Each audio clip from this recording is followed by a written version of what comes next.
Welcome back. During this video we will be discussing about the concept of pain. So let's get started. I think that in our last video we were already introduced to these two concepts, but just to be sure, let's review them again. And this is what the survival of ours depends on. So sensation is all about awareness of any changes in the environment, may it be within or outside the body, while perception was consciously giving meanings to these stimuli. And both of these happened at the level of the brain, as we remember from our last video. In our last learning module, we talked more about the structure of the brain, including the two important regions, the brainstem and the thalamus. They both are important as relay stations of the neural messages. And I think that what we are going to do is that we will let you to have a look of the somatosensory system in more detail by yourself, but I do want to highlight from this figure the three levels on which sensory systems neural information is integrated. So first, of course, is at the level of the sensory receptors. Basically here, for the sensation to occur, the stimulus must trigger a receptor to result in an action potential, which must reach the central nervous system.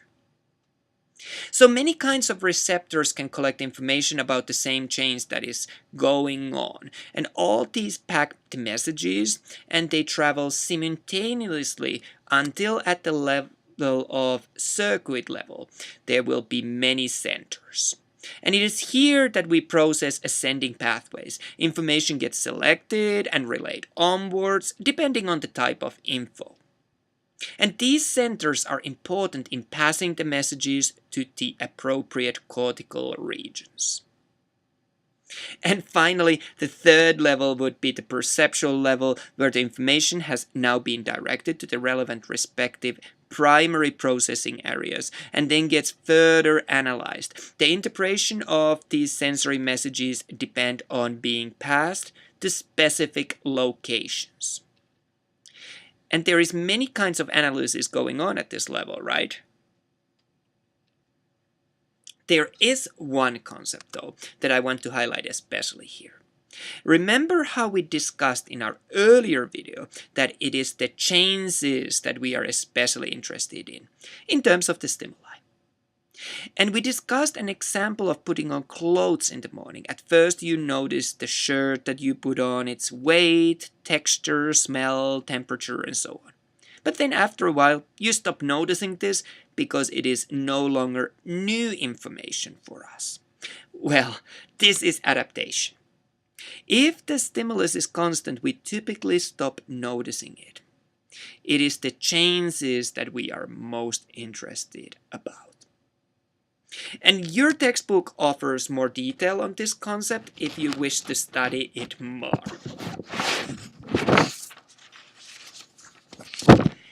Another concept that I wish to discuss with you in particular is the pain. And this one here is just a silly thing. Of course, this is not the case. In fact, during Anatomy and Physiology 2 course, we will talk about this concept of pain in more detail, especially considering about if it can be measured. And we will compare that pain of delivering a child to the pain of a man getting his crown jewels kicked on. So that is something that we will talk then. But now, I do just want to remind you that pain was all about the ongoing or threatening tissue damage that the body is warning about, so it serves an important function. And as for this picture, it is there to simply remind you that a back pain is one of those things that is really hard in a clinical setting to be proven true or false. So a clinician really usually has to go by the patient's experience in a judgment if it is preventing, for example, going to work. So you do whatever you want with that information. Let's move on. So, like I said earlier, It was all about this warning of a damage so that we can take protective action against it. So an important role that the pain has for our well-being and survival, right? Well, I guess that the next logical question is that what causes pain? And really the answer is that pretty much anything that has a potential to cause damage to. And final point that I wanted to mention here is that we have naturally secreted opioids that we inhibit the pain. And of course we know that sometimes they can be also administered or used as drugs to manage the pain too. Or some use them recreationally, not for the intended purpose. But remember that pain tolerance varies from one individual to another. What I would say is especially dangerous or gives a cause for concern is that if one does not feel pain after an obvious injury. This is because it can be an indication that there is, for example, a spinal cord injury.